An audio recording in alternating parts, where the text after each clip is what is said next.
Queridos hermanos, sean todos ustedes bienvenidos a nuestra clase de este encuentro con Cristo, este encuentro de cada uno de nosotros a través del estudio y de la reflexión de la palabra de Dios contenida en la Sagrada Escritura.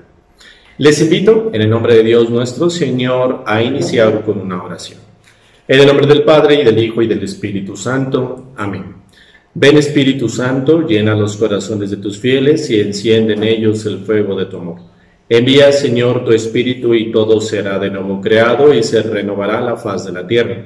Oh Dios, que has instruido e iluminado los corazones de tus fieles con la luz del Espíritu Santo, haz que este mismo Espíritu nos haga gozar y amar el bien, y nos llene de gozo de sus consuelos divinos, por Jesucristo nuestro Señor. Amén.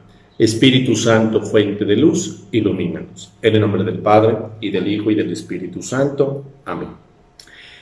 Hermanos, el tema de este día lo vamos a titular La inspiración divina y su relación con la Sagrada Escritura. Es decir, vamos a reflexionar por qué nosotros como católicos afirmamos que la palabra de Dios contenida en la Sagrada Escritura está divinamente inspirada. Bien, primero vamos a iluminar nuestra inteligencia de la fe con dos textos. Uno, contenido en la Constitución Dogmática Dei Verbum sobre la Divina Revelación del Concilio Vaticano II, y otra nos va a ayudar el mismo San Pablo en su segunda carta a Timoteo. Vamos primero viendo el número 11 de la Constitución Dogmática Dei Verbum. Cito literal una frase. La Santa Madre Iglesia cree que el Nuevo Testamento y el Antiguo Testamento fueron escritos por inspiración del Espíritu Santo y tienen a Dios por autor. Hermanos, este es uno de los textos más recientes sobre el magisterio de la Iglesia que vuelve a reafirmar una doctrina que la Iglesia ha sostenido a lo largo de sus 2000 años de historia, que la palabra de Dios contenida en la Sagrada Escritura, Antiguo Testamento y Nuevo Testamento, tiene inspiración directa por parte de Dios nuestro Señor, y que a cada uno de los autores que compusieron cada uno de los libros de la Sagrada Escritura, inclusive, como vamos a ver más adelante, como un mismo libro pudo haber tenido más autores, cada uno de estos autores materiales que escribieron con su puño y letra sus respectivos libros en la Sagrada Escritura, ellos fueron divinamente inspirados por la luz del Espíritu Santo. Esto firmemente lo creemos los católicos. Pero también ahora les invito a meditar lo que nos dice San Pablo. Dice en su segunda carta a Timoteo, leo literalmente: tú, sin embargo, persiste en las cosas que has aprendido y de las cuales te convenciste, sabiendo de quienes las has aprendido y que desde la niñez has sabido las Sagradas Escrituras, las cuales te pueden dar la sabiduría que llevan a la salvación mediante la fe en Cristo Jesús.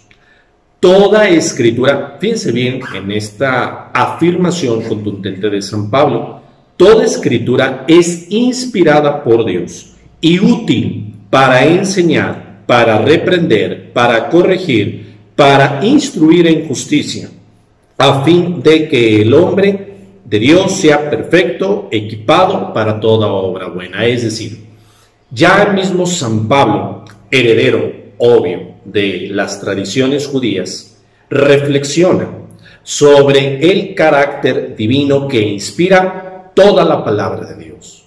Muy bien. Estos son los dos textos, hermanos, que ustedes como estudiantes de la Sagrada Escritura deben de tomar fundamentalmente en cuenta para afirmar que todo lo contenido en la Sagrada Escritura, Antiguo Testamento y Nuevo Testamento, es divinamente inspirado, es decir, iluminado directamente por la luz del Espíritu Santo, por Dios mismo. Ahora bien, pasemos a otro punto. ¿Cómo nosotros vamos a definir la inspiración divina en la misma Sagrada Escritura? Primero tenemos que entender qué significa la palabra inspiración. Inspirar, yo te invito a que relaciones esta palabra con cualquier tipo de tema. ¿A qué me refiero? Pongámoslo en el ámbito artístico. ¿Qué es lo que inspira a un pintor para elaborar su pintura? ¿Qué es lo que inspira a un compositor para escribir una canción? ¿Qué es lo que inspira a un arquitecto para hacer su diseño? Y así podemos poner varios ejemplos, sobre todo en el ámbito artístico. Entonces, la inspiración, si se me permite un entendimiento más coloquial, es aquello bajo lo cual yo me voy a basar, yo me voy a guiar para elaborar algo mío, porque yo lo voy a hacer. Pero hay algo en lo cual a mí me va a guiar, a mí me va a iluminar, y que esa guía y esa luz serán el común denominador de toda mi obra que yo haga. Claro, yo le pongo mi impronta, pero al fin y al cabo es lo que me va a inspirar, es lo que va a caracterizar fundamentalmente la obra que yo realice. Pues bien, esta reflexión te invito a ponerla en la elaboración de la Sagrada Escritura. Ahora bien, vamos a definirla. La inspiración divina en la Sagrada Escritura es la luz y la fuerza del Santo Espíritu de Dios que comunica a sus respectivos autores para, y ojo aquí, para que solamente estos autores pongan por escrito solo y solo aquello que Dios quiere que quede por escrito en esos libros y que por lo tanto se transforman en palabra de Dios para nuestra iluminación humana. Por lo tanto, hermanos, nosotros comprendemos que la iluminación de Dios en la Sagrada Escritura proviene fundamentalmente de la acción del Espíritu Santo. El Espíritu Santo es el que ilumina al autor para que el autor comience a escribir, y esta escritura, esta letra que queda plasmada en el papel, si se me permite así la comparación, esa misma letra no sea letra muerta. Recordemos que Dios es vida.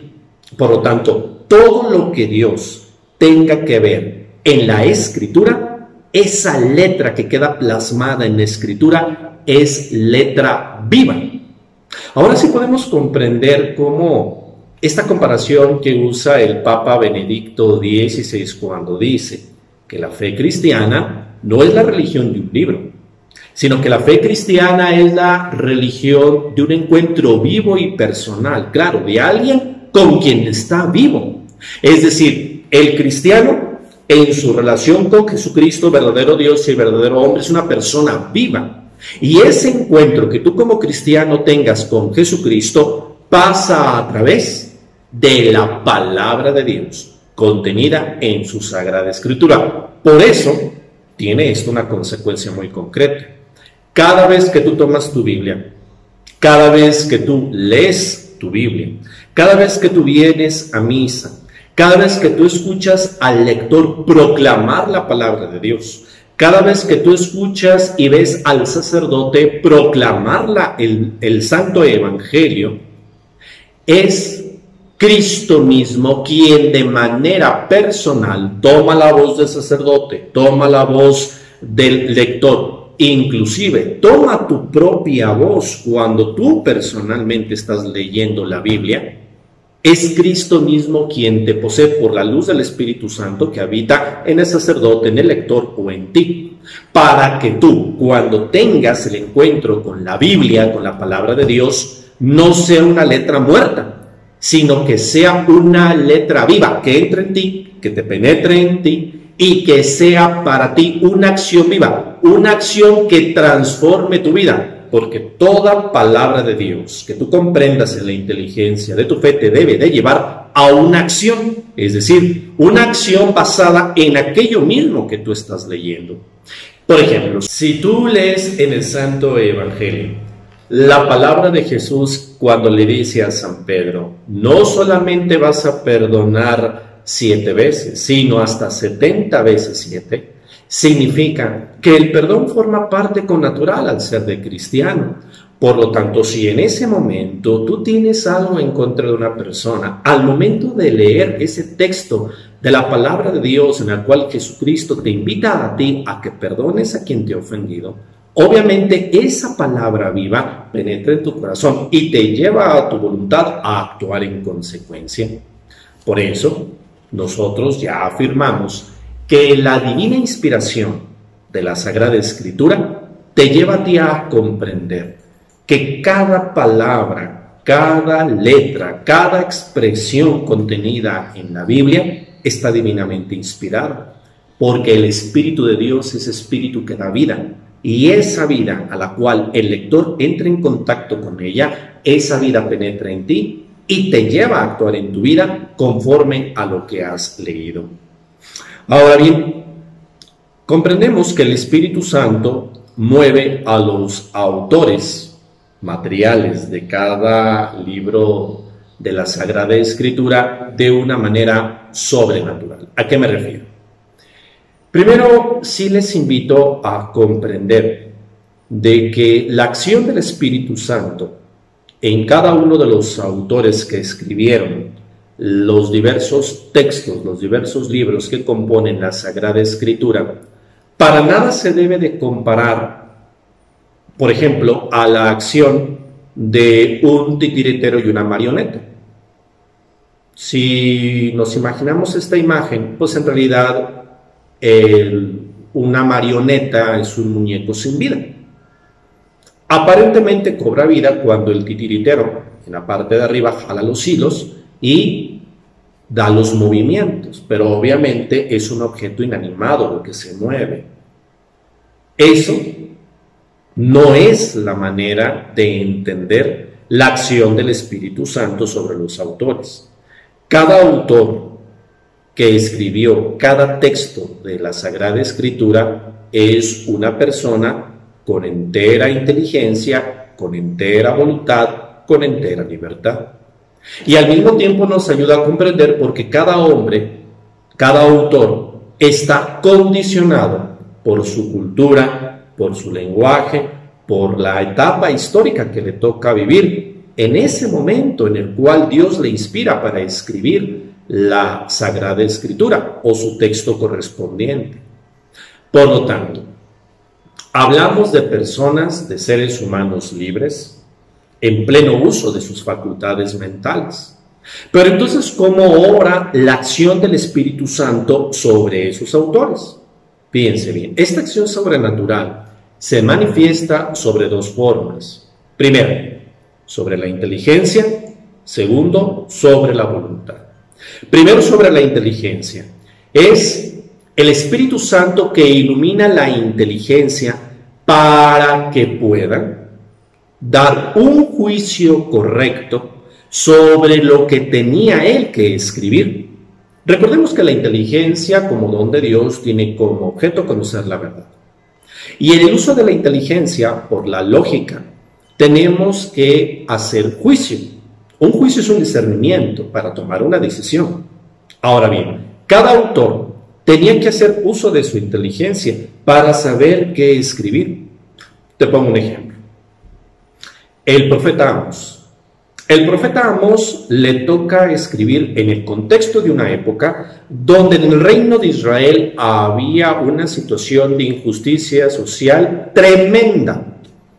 Los pobres eran abusados de manera sistemática por los más poderosos. Por lo tanto, ese contexto de injusticia social obviamente queda impregnado en el ser del profeta Amós. Y por eso él hace uso de su inteligencia y claramente tú cuando lees el profeta Amós, su escritura claramente denuncia de manera grave las injusticias que estaba pasando Israel en esos momentos. Entonces, es ahí donde la inteligencia que usa el profeta Amós, el Espíritu Santo le ilumina para que al momento de escribirla lo haga con un juicio correcto y sobre todo tenga esa trascendencia conforme a la voluntad de Dios. Ahora vamos al segundo punto, la voluntad. ¿Cómo el Espíritu Santo da a la voluntad este don sobrenatural para escribir la Sagrada Escritura? La voluntad como don de Dios sabemos que tiene como objetivo la bondad, por lo tanto va por el modo operativo. Entonces el Espíritu Santo guía la voluntad del escritor, del autor de un libro sagrado, para que él al momento de escribirlo solamente haga lo que Dios nuestro Señor le está inspirando, claro, a través de la inteligencia. Pero es la voluntad lo que le mueve al autor para que no escriba sus propias ideas o sus propios pareceres, sino que ese autor sea solamente en su escrito, sea conforme a la voluntad de Dios nuestro Señor. Te pongo otro ejemplo, el profeta Ezequiel. El profeta Ezequiel le toca vivir la etapa, sobre todo, del destierro. Ya el castigo que los judíos, una vez que han sido desterrados por Nabucodonosor, rey de Babilonia, se encuentran ellos esclavizados. Entonces, él, como buen judío, se pudo haber llevado por su nacionalismo judío. E inclusive, ¿a qué patriota le va a gustar que su patria sea pisoteada por extranjeros? Pues a nadie, ¿no? Es entonces cuando él, en lugar de defender una idea que en ese tiempo pudiera haber sido políticamente correcta, en realidad Ezequiel no se va por ese lado, sino que Ezequiel va a lo profundo. En ese momento los judíos no necesitaban defender ideas patrioteras, si se me permite la expresión, sino más bien era animar a los judíos que se encontraban deprimidos, que se encontraban derrotados, porque su tierra había sido profanada por extranjeros y porque, sobre todo los judíos piadosos, no habían encontrado una respuesta en Yahvé frente a la defensa de su tierra y de su templo. Es por eso que el Espíritu Santo guía la voluntad de Ezequiel, del profeta Ezequiel, para que él escriba palabras de esperanza y le ayude al pueblo de Israel, ya desterrado en Babilonia, le pueda ayudar a conservar la fe israelita, la fe en Yahvé, en un solo Dios. Hermanos, ahora también vamos a tocar un tema que es precisamente sobre la extensión de la inspiración divina. ¿Qué significa esto? ¿Dónde alcanza la acción del Espíritu Santo en la Biblia? ¿Habrá partes de la Biblia en la cual no esté divinamente inspirada? ¿Habrá textos de la Biblia en los cuales tú puedes decir, esto sí es de Dios, esto no es de Dios? Tú puedes afirmar que en el contexto de la Biblia, tú puedes decir, esto sí es divinamente inspirado y esto es reflexión del profeta o del apóstol. Fíjate bien, en el caso de nosotros como católicos, volvemos a reafirmar que toda la Sagrada Escritura, desde la primera letra del libro del Génesis hasta la última letra del libro del Apocalipsis, toda la Sagrada Escritura está divinamente inspirada. ¿Y por qué? Porque cada letra, cada palabra, cada expresión, cada historia, cada personaje, cada giro artístico o literario que se da en la Sagrada Escritura, todo está divinamente inspirado. Y aquí viene el punto, hermanos: la participación humana en la Sagrada Escritura. Hay un determinado movimiento religioso que dentro de su sistema de creencias indica que su libro sagrado prácticamente le vino como caído del cielo, como un ladrillo, cae. Y así es como el seguidor de ese movimiento religioso tiene que creer palabra por palabra de lo que diga ahí. Respetando este sistema de creencias, nosotros los católicos pensamos de manera distinta, porque Dios mismo quiso libremente tomar la acción del ser humano, o si me permite de manera todavía un poco más dramática, Dios permite él mismo humillarse dentro del contexto humano, dentro de la historia humana, dentro de cada personaje humano, inclusive, fíjate, dentro de cada tragedia humana o de cada injusticia humana o de cada situación humana tan tremenda, Dios quiso meterse dentro de la propia historia de la humanidad, tuya y mía, para que a partir de ahí Dios fuera construyendo la Sagrada Escritura a partir, primero, de la historia de un pueblo, Israel, Antiguo Testamento, y luego, a partir de la acción de Jesucristo, con el nuevo pueblo de Israel, la Iglesia. Por lo tanto, lo interesante de nuestra fe católica es que Dios toma al hombre como una especie de socio, sin tenerlo que hacer, porque obviamente sabemos que Dios es todopoderoso. Dios no necesita de nosotros, somos nosotros quienes necesitamos de Dios, pero es Dios quien libremente nos toma a nosotros como sus socios, como sus compañeros de viaje, para que Dios escriba su voluntad y nos transmita su amor y su deseo de que estemos con Él a través de nosotros, a través de la acción de nosotros, o inclusive a pesar de nosotros. Porque cuántas veces en la Sagrada Escritura vemos ejemplos de que a pesar del gran amor que Dios brinda, nosotros mismos, haciendo mal uso de nuestra libertad, le rechazamos.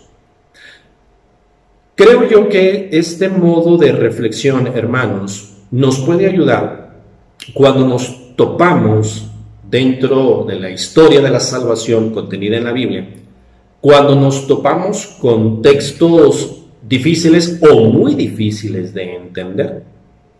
Por ejemplo, cuando nos topamos con guerras o masacres.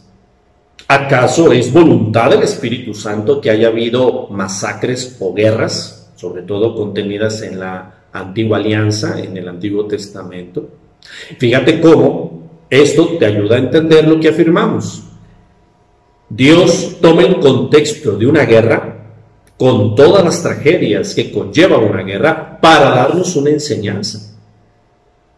Se entiende con esta frase, ¿no?, que es coloquial entre nosotros: Dios escribe de hecho en los renglones torcidos del hombre. Ahora bien, hay otro punto interesante sobre la cuestión de la inerrancia. Fíjate bien, ¿qué significa la inerrancia? La inerrancia es una cualidad derivada del carácter divino inspirado de la Sagrada Escritura. Si afirmamos que Dios, el Espíritu Santo, ha inspirado toda la Sagrada Escritura, afirmamos también que Dios no se puede equivocar. Por lo tanto, todo lo que tenga relacionado con Dios no se puede equivocar. Por lo tanto, inerrancia significa que no se puede equivocar. La Sagrada Escritura no puede contener error o equivocación. Por eso es inerrante, es decir, la Sagrada Escritura tiene un carácter de inerrancia, no se puede equivocar. ¿Por qué? Porque está divinamente compuesta, enseñada, inspirada por el Espíritu Santo. Esto en el ámbito de la fe lo comprendemos, pero desgraciadamente a veces esta reflexión se puede contaminar con un falso debate. ¿A qué me refiero?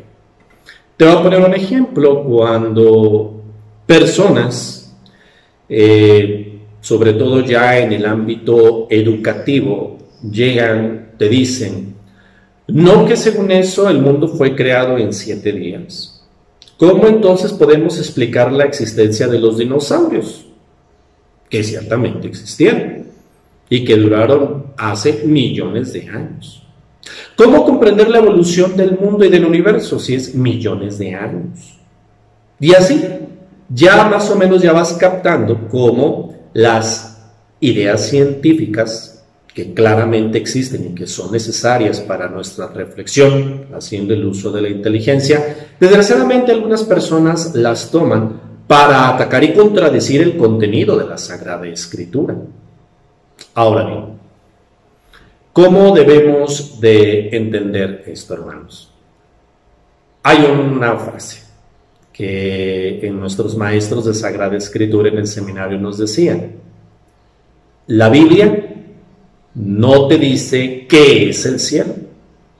La Biblia te va a decir cómo se llega al cielo.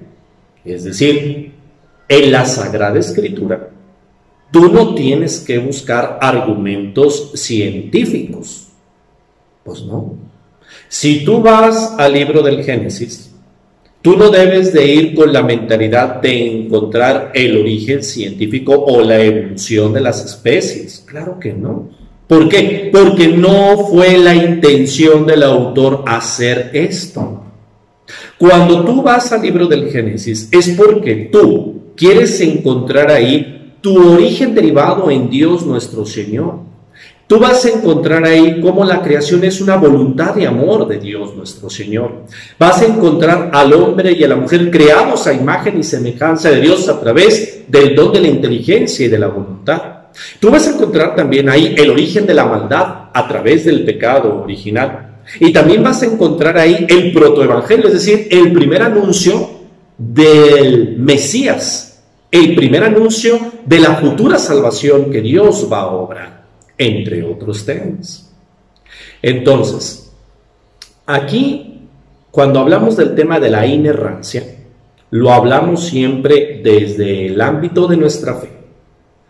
Todo lo que contiene la Sagrada Escritura es verdadero y recto y nos ayuda a nosotros para acercarnos a Dios. Y por eso los católicos debemos de creer firmemente en lo que indica.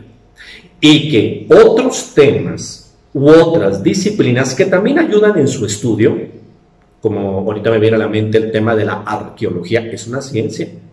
Y la arqueología es una ciencia que auxilia muchísimo en el estudio de la Sagrada Escritura.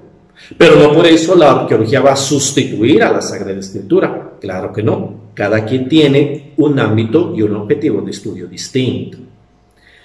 Hermanos, obviamente este tema abre más interrogantes. Por ejemplo, cuando en el Evangelio Jesús dice: si tu mano derecha es ocasión de pecado, ¿te acuerdas que dice?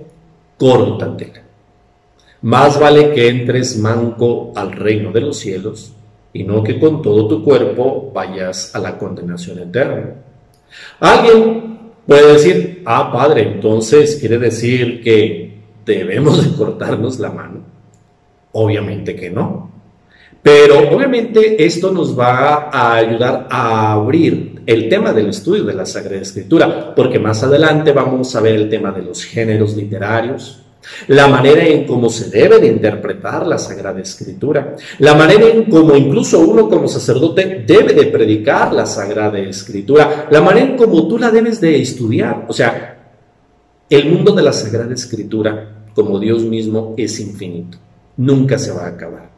Y por eso yo les invito a que continúen con el estudio de la Sagrada Escritura, que continúen reflexionando en base a la palabra de Dios, que no dejen la lectura cotidiana de su Biblia en su lectura y estudio personal. Y así verán cómo siempre la luz del Espíritu Santo los va a acompañar a cada uno de ustedes para que en el contexto y modo de su propia vida, de su propia vocación, siempre encuentren ustedes en la Sagrada Escritura la palabra y la guía segura para toda su vida. Pues bien, aquí vamos a finalizar nuestro tema y vamos a dar e impartir la bendición para ustedes y para su familia. El Señor esté con ustedes. La bendición de Dios Todopoderoso, Padre, Hijo y Espíritu Santo, descienda sobre ustedes y permanezca para siempre. Amén. Les agradecemos mucho su participación. Que Dios nos lo bendiga.